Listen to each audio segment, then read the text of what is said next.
On the 20th of January 2019 in Belfast, Northern Ireland, the Holy Spirit prophesied about the events which took place on the 15th of March 2019 in New Zealand and some parts of Africa including Zimbabwe and Mozambique. Let's watch what happened.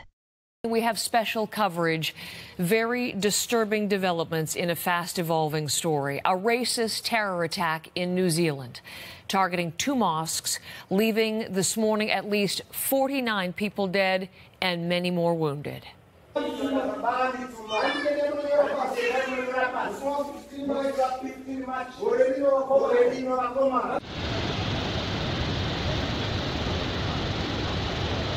Those rikitika kulokisha